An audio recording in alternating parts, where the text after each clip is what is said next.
സഹൃദരായ ശ്രോതാക്കളെ, ശ്രോതൃജനങ്ങളെ, ഇവിടെ നമുക്കൊരു സന്ദേശമുണ്ട്. എത്ര വലിയ തെറ്റു ചെയ്താലും മനസ്താപത്തോടെയുള്ള പ്രായശ്ചിത്തവും ഈശ്വര ചിന്തയും ഉണ്ടെങ്കിൽ മോക്ഷം സാധ്യമാണ് എന്നാണ് അഹല്യാമോക്ഷം എന്ന കഥ നമുക്ക് നൽകുന്ന ഏറ്റവും വലിയ സന്ദേശം. ഒരാളുടെ കുലമല്ല, അയാളുടെ ഗുണമാണ് അയാളെ ശ്രേഷ്ഠനാക്കുന്നത്. കാത്തിരിപ്പിൻ്റെ അന്ത്യം കല്ലിനെപ്പോലും ജീവനുള്ളതാക്കുന്നു. അചഞ്ചലമായ വിശ്വാസമാണ് മോക്ഷത്തിൻ്റെ താക്കോൽ. നമ്മുടെ ഹൃദയങ്ങളിൽ ഭക്തിയുടെയും ധർമ്മത്തിൻ്റെയും കുളിർമഴ പെയ്യിക്കുന്ന പുണ്യകഥാവാഹിനിയിലേക്ക് നമുക്ക് വീണ്ടും പ്രവേശിക്കാം. കഴിഞ്ഞ ഭാഗത്തിൽ നമ്മൾ കണ്ടത് താടക സുബാഹുരാം മാരീചന്മാരുടെ കഥയാണ്. ഇനി അടുത്ത അധ്യായമായ അഹല്യാമോക്ഷത്തിലേക്ക് നമ്മുടെ മനസ്സിനെ പാകപ്പെടുത്താം. ഹരേ കൃഷ്ണ കൃഷ്ണ കൃഷ്ണ ഹരേ ഹരേ, ഹരേ രാമ രാമ രാമ ഹരേ ഹരേ. എല്ലാ പ്രിയപ്പെട്ട പ്രേക്ഷകർക്കും വീണ്ടും ഒരിക്കൽ സ്വാഗതം. ഒരു ചെറിയ ഇടവേളയ്ക്ക് ശേഷം നമ്മൾ വീണ്ടും രാമായണ കഥാപ്രപഞ്ചത്തിലേക്ക് സഞ്ചരിക്കാൻ ഒരുങ്ങുകയാണ്. മനുഷ്യ ജീവിതത്തിലെ തെറ്റുകളും പശ്ചാത്താപവും ഒടുവിൽ ഈശ്വര കൃപയാൽ ലഭിക്കുന്ന മോക്ഷവും, ഇതാണ് രാമായണത്തിലെ ഓരോ അധ്യായവും നമുക്ക് പകർന്നു നൽകുന്നത്. ഇന്നിവിടെ നമ്മൾ കാണാൻ പോകുന്നത് അഹല്യാമോക്ഷത്തിനെ പറ്റിയാണ്. ഈ അഹല്യാമോക്ഷം യുഗങ്ങളായി നിശബ്ദമായ ഒരു ശിലയായി പ്രകൃതിയുടെ മാറ്റങ്ങൾ അറിയാതെ മനസ്സു നിറയെ രാമമന്ത്രവുമായി കാത്തിരുന്ന ഒരു സ്ത്രീയുടെ കഥ. പാപഭാരത്താൽ തളർന്ന ഒരു മനസ്സിനെ ദൈവത്തിൻ്റെ പാദസ്പർശം എങ്ങനെയാണ് വിശുദ്ധമാക്കുന്നത്? ഒരു കല്ലിന് എങ്ങനെയാണ് ജീവൻ ലഭിക്കുന്നത്? അയോധ്യയിലെ രാജകുമാരൻ ലോകത്തിൻ്റെ രക്ഷകനായി മാറുന്ന ആ അപൂർവ നിമിഷങ്ങളിലേക്ക് നമുക്ക് ഒന്ന് എത്തി നോക്കാം. രാമായണത്തിലെ ഏറ്റവും ഹൃദയസ്പർശിയായ കഥകളിൽ ഒന്നാണ് അഹല്യാമോക്ഷം. പാപപുണ്യങ്ങളെക്കുറിച്ചും കാത്തിരിപ്പിനെക്കുറിച്ചും ഈശ്വരകൃപയാൽ ലഭിക്കുന്ന പാപവിമോചനത്തെക്കുറിച്ചും ഈ കഥ മനോഹരമായി വിവരിക്കുന്നു. വാത്മീകി രാമായണത്തിലെ ബാലകാണ്ഡത്തിലാണ് ഈ ഭാഗം വരുന്നത്. ഈ കഥയെ നമുക്ക് പല ഘട്ടങ്ങളായി തിരിക്കാം. അഹല്യയുടെ ജനനവും ഗൗതമ മഹർഷിയും, ഇന്ദ്രൻ്റെ വഞ്ചന, ഗൗതമ മഹർഷിയുടെ ശാപം, ശാപമോക്ഷം, ശ്രീരാമൻ്റെ ആഗമനം, സംഗമം എന്നിങ്ങനെ. യാഗരക്ഷയ്ക്ക് ശേഷം വിശ്വാമിത്ര മഹർഷിയോടൊപ്പം രാമനും ലക്ഷ്മണനും മിഥില ലക്ഷ്യമാക്കി നടന്നു നീങ്ങുകയായിരുന്നു. വഴിയരികിൽ ജനവാസമില്ലാത്ത എന്നാൽ അതീവ തേജസ്സുള്ള ഒരു പഴയ ആശ്രമം രാമൻ്റെ ശ്രദ്ധയിൽപ്പെട്ടു. പക്ഷികളുടെ കളകൂജനമില്ലാത്ത, മരങ്ങൾ പൂക്കാത്ത ആ വിജനമായ ആശ്രമത്തെക്കുറിച്ച് രാമൻ മഹർഷിയോട് വിനയപൂർവ്വം ആരാഞ്ഞു. ഗുരു, ആരാണ് ഈ ആശ്രമത്തിൻ്റെ ഉടമസ്ഥൻ? എന്തുകൊണ്ടാണ് ഇവിടം ഇത്ര നിശബ്ദമായിരിക്കുന്നത്? വിശ്വാമിത്ര മഹർഷി ഒരു മന്ദസ്മിതത്തോടെ കഥ വിവരിക്കാൻ തുടങ്ങി. വത്സ, ശ്രദ്ധാപൂർവം കേട്ടാലും. അഹല്യ ഒരു സാധാരണ ഗർഭപാത്രത്തിൽ ജനിച്ചവളല്ല. പ്രപഞ്ച സ്രഷ്ടാവായ ബ്രഹ്മദേവൻ തൻ്റെ കയ്യിലുള്ള എല്ലാ നന്മകളും സൗന്ദര്യവും ചേർത്ത് വച്ച് മനസ്സുകൊണ്ട് സൃഷ്ടിച്ചെടുത്ത രൂപമാണ് അഹല്യ. അതുകൊണ്ടുതന്നെ അവൾ ബ്രഹ്മാവിൻ്റെ മാനസപുത്രിയായി അറിയപ്പെടുന്നു. അയോനിജ, സ്ത്രീ പുരുഷ സംയോഗമില്ലാതെ ജനിച്ചവൾ എന്ന് വിശേഷിക്കപ്പെടുന്നു. ഗൗതമ അഹല്യ വിവാഹം ഒരു ആമുഖം. ബ്രഹ്മദേവൻ തൻ്റെ സർവ്വകലകളും ഉപയോഗിച്ച് അഹല്യയെ സൃഷ്ടിച്ചപ്പോൾ ദേവന്മാരും അസുരന്മാരും ഒരുപോലെ ആ സൗന്ദര്യത്തിൽ മോഹിതരായി. സകല സുഖഭോഗങ്ങളും നൽകാൻ കഴിവുള്ള ദേവേന്ദ്രൻ പോലും അവളെ സ്വന്തമാക്കാൻ ആഗ്രഹിച്ചു. എന്നാൽ ബ്രഹ്മാവ് ഒരു നിബന്ധന വച്ചു. ആരാണോ ഈ ഭൂമിയെ ആദ്യം പ്രദക്ഷിണം വെച്ച് തിരിച്ചെത്തുന്നത് അവർക്ക് എൻ്റെ പുത്രിയായ അഹല്യയെ വിവാഹം കഴിച്ചു നൽകുന്നതായിരിക്കും. ഇതു കേട്ട ഉടനെ ഇന്ദ്രൻ തൻ്റെ അതിവേഗത്തിലുള്ള വാഹനത്തിലേറി ഭൂമി ചുറ്റാൻ പുറപ്പെട്ടു. എന്നാൽ പ്രായോഗിക ബുദ്ധിയും ഭക്തിയും ഒത്തുചേർന്ന ഗൗതമ മഹർഷി ചെയ്തത് മറ്റൊന്നായിരുന്നു. അദ്ദേഹം തൻ്റെ ആശ്രമത്തിലെ കാമധേനുവെ അഥവാ ഗർഭിണിയായ പശുവിനെ ഭക്തിയോടെ പ്രദക്ഷിണം വെച്ചു. ശാസ്ത്രമനുസരിച്ച് പ്രസവ സമയത്തുള്ള പശുവിനെ പ്രദക്ഷിണം വയ്ക്കുന്നത് ഭൂമിയെ പ്രദക്ഷിണം വയ്ക്കുന്നതിന് തുല്യമാണ്. ഗൗതമൻ്റെ ഈ ജ്ഞാനത്തിലും ധർമ്മനിഷ്ഠയിലും പ്രീതനായ ബ്രഹ്മാവ് തൻ്റെ പുത്രിയായ അഹല്യയെ അദ്ദേഹത്തിന് വിവാഹം കഴിച്ചു നൽകി. ഇതായിരുന്നു ആ ദാമ്പത്യത്തിൻ്റെ തുടക്കം. ഭൗതികമായ വേഗതയേക്കാൾ ആത്മീയമായ അറിവിനാണ് വിലയെന്ന് ഈ വിവാഹം നമ്മെ പഠിപ്പിക്കുന്നു. ബ്രഹ്മാവിൻ്റെ പുത്രനായ അങ്കിരസ് മഹർഷിയുടെ പരമ്പരയിലാണ് ഗൗതമ മഹർഷി ജനിച്ചത്. അദ്ദേഹം ഋഗ്വേദത്തിലെ പല മന്ത്രങ്ങളുടെയും ദ്രഷ്ടാവാണ്, അതായത് സൃഷ്ടിച്ചയാളാണ്. ദക്ഷിണ ഗംഗ എന്നറിയപ്പെടുന്ന ഗോദാവരി നദി ഭൂമിയിലേക്ക് കൊണ്ടുവന്നത് ഗൗതമ മഹർഷിയാണ്. പുരാണങ്ങൾ, പ്രത്യേകിച്ച് ബ്രഹ്മപുരാണം പറയുന്നു, ആ കഥ ഇങ്ങനെയാണ്: ഒരിക്കൽ കഠിനമായ വരൾച്ചയുണ്ടായപ്പോൾ മറ്റു ഋഷിമാർ ഗൗതമൻ്റെ പുണ്യബലത്തിൽ അസൂയാലുക്കളായി. അവർ ഒരു മായ പശുവിനെ സൃഷ്ടിച്ച് അദ്ദേഹത്തിൻ്റെ വയലിലേക്ക് അയച്ചു. പശുവിനെ ഓടിക്കാൻ ശ്രമിച്ച ഗൗതമൻ്റെ കയ്യിലുണ്ടായിരുന്ന പുല്ലു തട്ടി ആ പശു ചത്തുപോയി. ഗോഹത്യാ പാപം മാറ്റാനായി അദ്ദേഹം ശിവനെ തപസ് ചെയ്യുകയും ശിവൻ്റെ ജടയിൽ നിന്ന് ഗംഗയുടെ ഒരു ഭാഗം ഭൂമിയിലേക്ക് കൊണ്ടുവരികയും ചെയ്തു. ഇതാണ് ഗൗതമി അഥവാ ഗോദാവരി നദി. വിവാഹശേഷം ഗൗതമ മഹർഷിയും അഹല്യയും തങ്ങളുടെ ദാമ്പത്യ ജീവിതം ആരംഭിച്ചത് ഗംഗാതീരത്തെ പ്രശാന്തമായ തപോവനത്തിലായിരുന്നു. ഗംഗാതീരത്ത് മിഥിലയ്ക്ക് സമീപം സ്ഥിതി ചെയ്തിരുന്ന ആ ആശ്രമം ഗൗതമാശ്രമം എന്നാണ് അറിയപ്പെട്ടിരുന്നത്. ആ ആശ്രമം വെറും ഒരു വസതിയല്ലായിരുന്നു, മറിച്ച് ഭൂമിയിലെ സ്വർഗമായിരുന്നു.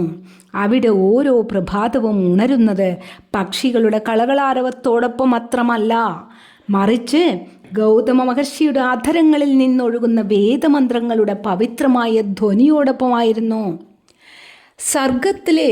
സ്വർഗത്തിലെ നന്ദനോദ്യാനത്തേക്കാൾ മനോഹരമായിരുന്നു ഗൗതമൻ്റെ ആ തപോവനം.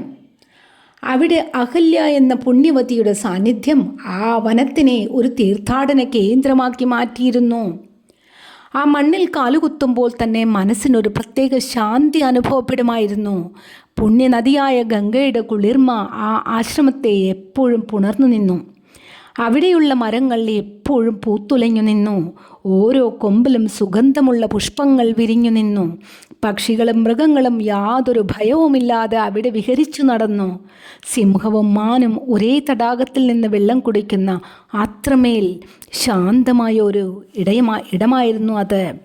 മഹർഷിയുടെ തപശക്തിയാൽ ആ പ്രദേശം മുഴുവൻ ഒരു ദിവ്യപ്രഭയിൽ മുങ്ങിക്കിടന്നു.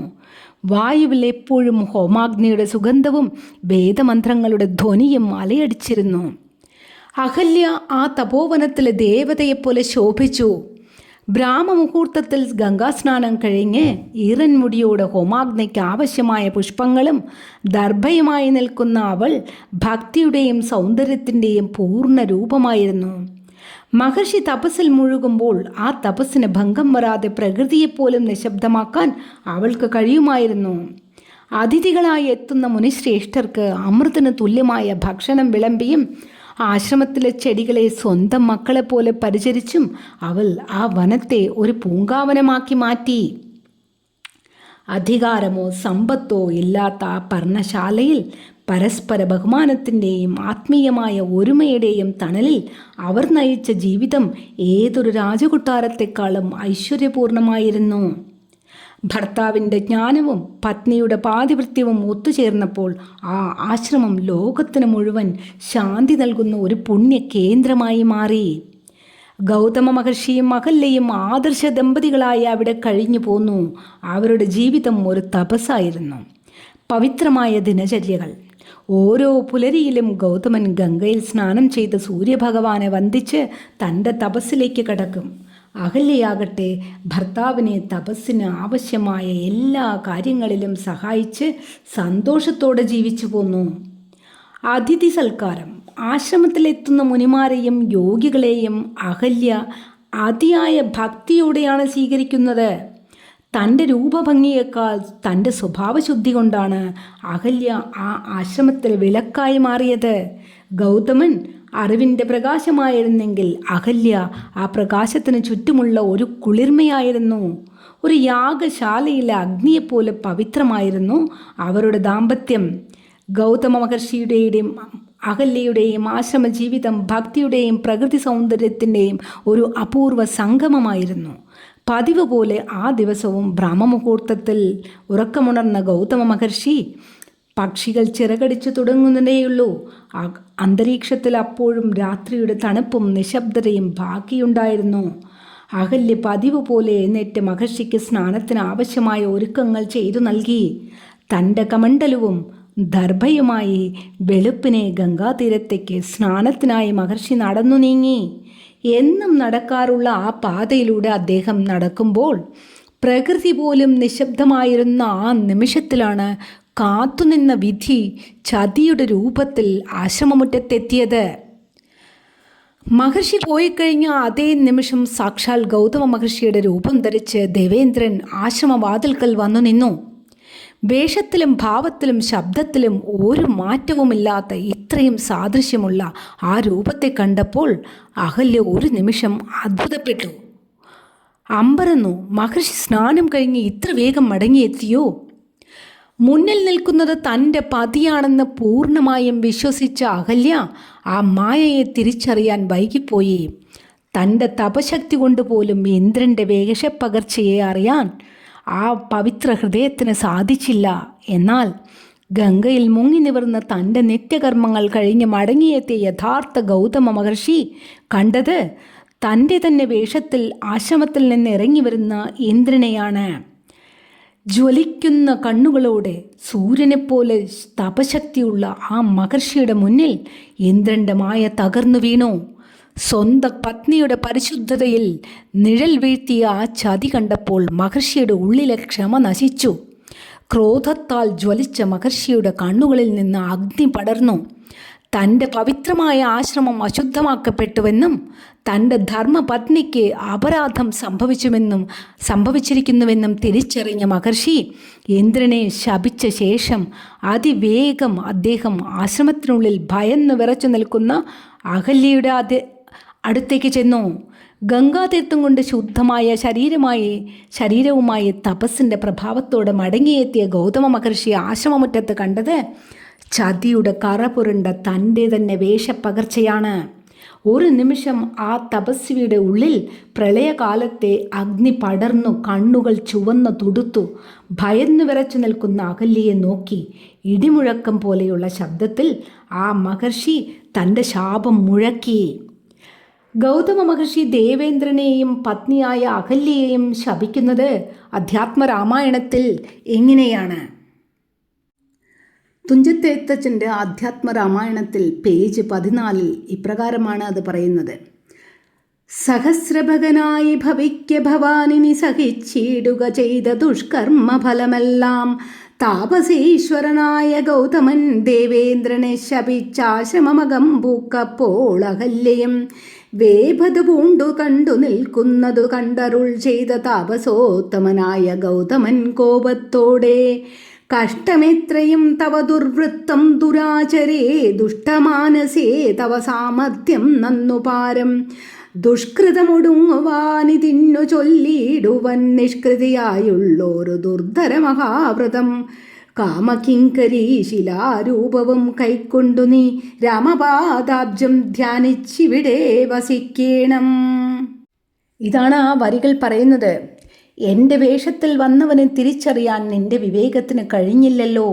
മുഗ്ധേ, കാമകിങ്കരി, ദുരാചരേ, ദുഷ്ടമാനസേ, സത്യത്തിൻ്റെ വെളിച്ചം മറച്ചുവെച്ച് കപടത്തിൻ്റെ വേഷം ധരിച്ചവൻ, നിന്റെ മനസ്സിൽ വിതച്ചിരിക്കുന്ന അന്ധകാരത്തിൻ്റെ വിത്തുകൾ. പുണ്യം നിറഞ്ഞ ഈ ആശ്രമമുറ്റത്ത് അധർമ്മത്തിന് നീ നിമിത്തമായിരിക്കുന്നു.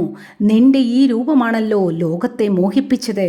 എങ്കിൽ നിന്റെ ഈ സുന്ദര രൂപം ഇപ്പോൾ ഇല്ലാതാകട്ടെ. അദ്ദേഹം തൻ്റെ കയ്യിലുണ്ടായിരുന്ന ഗംഗാജലം താഴെ തെളിച്ച് ഗൗരവത്തോടെ തുടർന്നു. നീ ഒരു ശിലയായി ഇവിടെ തന്നെ കിടക്കുക.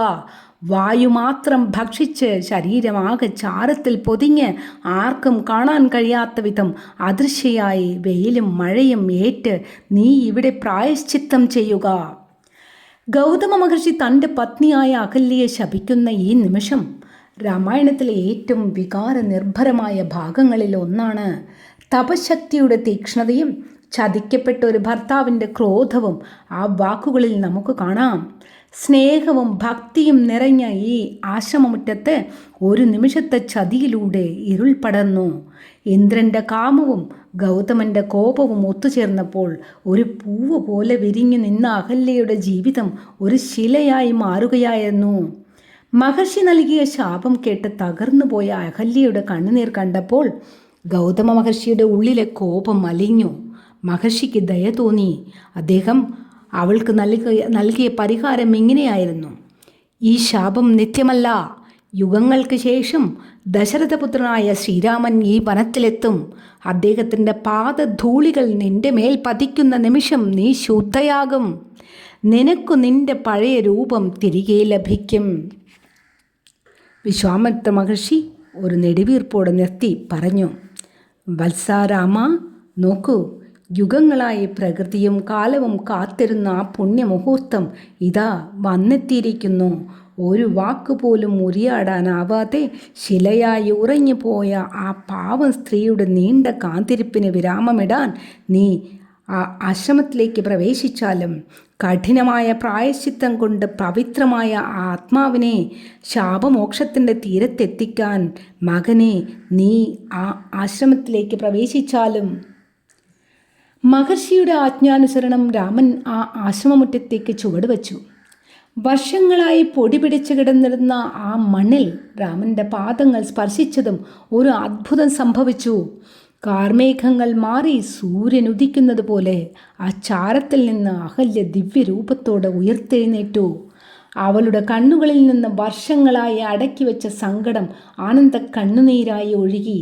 തൻ്റെ മുന്നിൽ നിൽക്കുന്നത് സാക്ഷാൽ നാരായണൻ തന്നെയാണെന്ന് തിരിച്ചറിഞ്ഞ അവൾ ഭക്തിയോട് ആ രാമപാദങ്ങളിൽ പ്രണമിച്ചു.